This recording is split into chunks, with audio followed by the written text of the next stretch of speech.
Ay, quality na naman ah. Andito yung kapatid kong maganda. Yan dalagita pa lang yan. 16 years old. Dinalaw ako dito sa Panday. Yan guys, ang nanay ko na yun.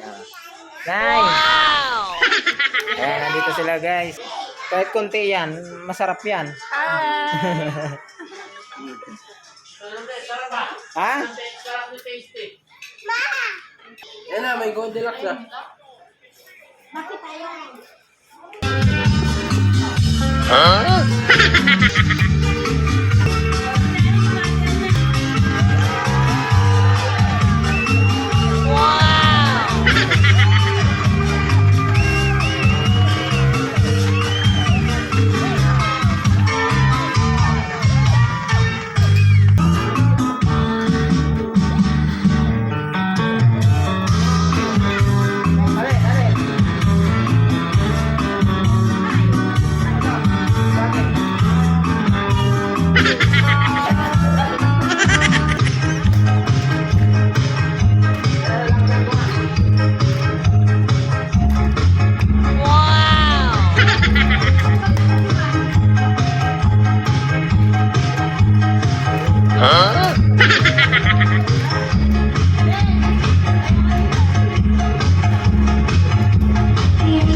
Quality na naman. Pambihira naman yun guys. So quality oh.